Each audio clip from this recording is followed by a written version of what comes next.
Allez, on a pratiquement le même coup franc de l'autre côté juste avant la mi-temps. Alors je sais pas pourquoi ils font ça. Et ballon qui va revenir à l'extérieur de la surface. Oh la Garita, voilà pourquoi ils ont fait ça.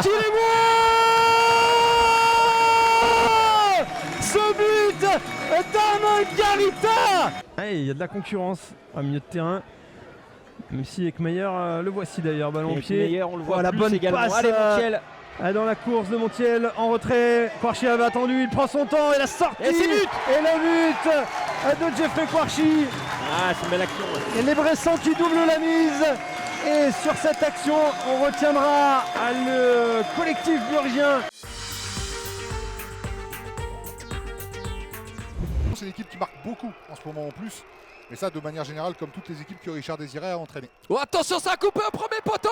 Et là voilà l'ouverture du score. C'est Tom Renaud qui marque son premier but cette saison, qui débloque ce compteur.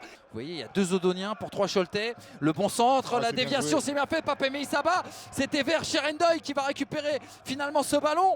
Le bon centre venu de la droite. Oh, la reprise de Pape Meissaba. Et en deuxième lap, c'est magnifique. L'égalisation de Mayoro Ndoye, l'un des garçons en tout cas le plus irréprochable depuis le début de cette saison. C'est ce carton jaune qui avait déterminé de l'élimination des Sénégalais, qui étaient à égalité de points et égalité de différence de but aussi avec les Japonais. Attention à cette tête, elle est magnifique et elle permet au Red Star, justement, c'est lui, le druide, Cherendoy. Il est absolument fantastique ce Cherendoy, c'est lui qui permet au Red Star de mener 2-1, son troisième but cette saison, il avait marqué. Avec le Méoté, le petit extérieur pour décaler Sidibé, la frappe en l'instantané, elle est magnifique. Et qui pour couper la trajectoire? Tout simplement Mamadou Guirassy. On vous en parlait, l'américain Mamadou Guirassy. Cherendoy désormais à la baguette, qui va orienter vers El Riti qui va essayer d'aller casser les lignes, qui distribue vers Mayoro Ndoye, la frappe puissante. Oh, le doublé pour Mayoro Ndoye. Mais quel coup de canon, mais quel but de Mayoro Ndoye, qui va mettre tout le monde d'accord et peut-être permettre au Red Star de récupérer 3 points. Cédric Dos Santos s'est adressé au staff odonien en disant mais qui sort? Et à ce moment-là, oh, attention à Pape Meissaba, il a essayé de redresser et là voilà le 4e but. Cette fois-ci la cabane est tombée sur le chien. Le Red Star va prendre 3 points, ô combien important. Sociaux et Jonathan Mexique qui nous fait admirer sa technique de balle. Jonathan Mexique pour trouver peut-être Vargas sur le côté, peut-être la possibilité de mettre le ballon et le but, l'ouverture du score pour la Berrichonne de Châteauroux sur ce contre. J'ai l'impression que c'est Thomas Roubinet qui vient jouer un mauvais tour à son ancienne équipe. Retrouver Ferris Ngoma, le bon geste pour effacer Fumut Amudzo. On est arrivé sur Kevin Fortuné, entrée de la surface, Kevin Fortuné qui réussit d'un dribble à rentrer de la surface, peut-être le 2-0 et superbe sauvetage sur sa ligne, enfin pas complètement sur sa ligne mais en tout cas devant son but. Ça revient à nouveau dans la surface lavalloise. On attend Mexique pour envoyer un ballon, on insiste côté Castelroussin. Attention à cette frappe et le but, le 2-0 pour Châteauroux. Il est marqué par Nolan Roux qui débloque son compteur, premier but en national.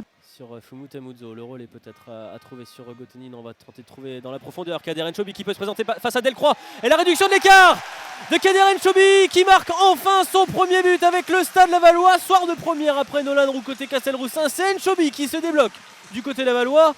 2-1 désormais pour la Berrichonne.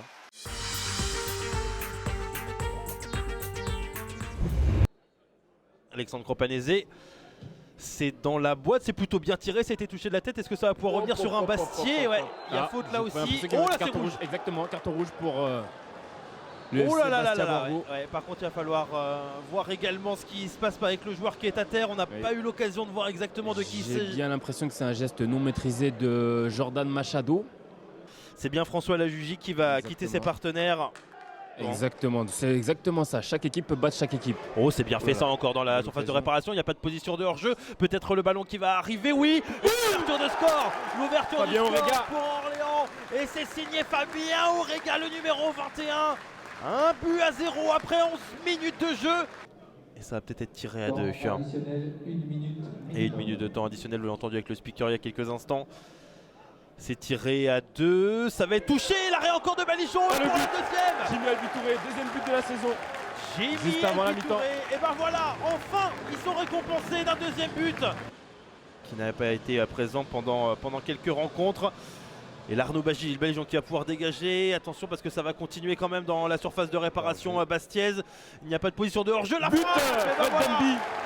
Red Demby, un autre défenseur, en tout cas ce soir, qui va aller marquer le 3e but. C'est tant mieux d'un côté pour l'équipe d'Orléans. Et pourquoi pas la première possibilité justement avec Samuel Le Paul, le centre. Et la passe Cette fois-ci, décisive. il y aura le 3e. D'entrée, premier ballon à la Julian Draxler. Le 4e but, c'est ça. Ça donnerait un dernier quart d'heure intéressant. Allez, connard de Bellage, premier poteau presque. Le ballon qui traîne. Oh, l'énorme situation soudanaise. On devrait être dans la moyenne depuis le début de saison, c'est-à-dire un peu plus de 3000 personnes ici. Harvey qui va avoir un petit peu de chance, le centre d'Harvey à tête. Et l'ouverture du score. Un buteur peut-être retrouvé, une confiance en tout cas de retour.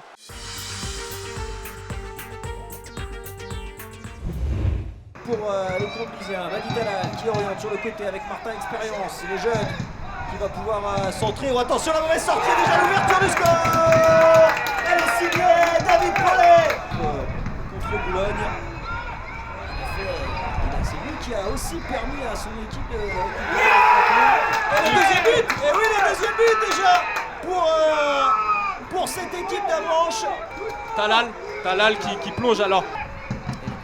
En effet, là retrouver les conclusions, pourquoi pas là sur le côté avec un bon centre pour Jean-Louis Tromil. Et déjà le 3e but dans ce match.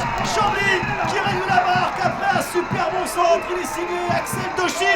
J'ai parfois des bonnes analyses aussi, ça m'arrive. Celle-ci a fait du bien. Mais attention parce que là il y a un ballon récupéré très haut. Grégory Berthier encore pied gauche. Berthier, c'est offense cette fois pour Grégory Berthier. Il a pris sa chance. J'espère quand même que les téléspectateurs se disent pas s'ils étaient pas là c'était pareil, mais il y a accessoires. Et attention parce que Karamoko lui il est bien là. Et il peut amener le danger, le centre de Karamoko. La reprise et le but pour Bernard Marty. Et Chambly comme il y a 15 jours qui prend le but, le 3e but pour les Comblisiens à la fin des folles ici. En concédant l'ouverture du score 5 fois cette saison, ils n'avaient jamais réussi à renverser complètement la vapeur. Ils l'ont fait, c'est peut-être pas fini. Embrasse-moi pour le 4e. Le stade des Marins qui explose. Chambly a définitivement validé sa première victoire à domicile. Allez, Julien Bègue, c'est parti. Le ballon qui s'élève bien. La tête, attention d'un poteau, il y avait derrière. Ah, la tête qui a été claquée sur la barre transversale. À vous de nous arrêter par Balthazar Pierret. Sévère, il y avait un gros travail quand même. Oh, alors là, il y a eu un geste. À mon avis, il va quitter ses partenaires là. Dural Avounou. On va essayer de calmer les choses. Et un carton rouge. Allez, tiens. Pour Nsikulu. Il y a un appel d'Assogba. Voilà qui est servi. Ah, le contrôle de la poitrine est parfait. Le ballon a collé à la poitrine. La frappe. Ouais, ce ballon qui oblige le patron à un arrêt exceptionnel. Mais c'est celle-là qui fait du bien aussi, mais pour l'instant on a du mal à la passer. Et pourquoi pas là avec Thibaut Cinquin dans la surface de réparation, la frappe. Allez, oui, c'est bon. Et l'ouverture du score, le premier but de la partie, c'est Thibaut Cinquin. C'est Maxime Etuin qui vient débloquer le compteur et son compteur aussi personnel. Exactement, parce que ça ferait du bien. On sait que Créteil maintenant en plus n'a d'autre choix que de réagir et fortement avec une Guinda à l'entrée de la surface de réparation, peut-être la réaction immédiate. Et ce ballon, ça fait déjà 3 en 12 minutes. Oh, la faute là. Oh, bah là, il y en a 2 au sol aussi. Faute d'Urier qui va pas échapper Oh, au carton. Oh, et le rouge. Oh, le rouge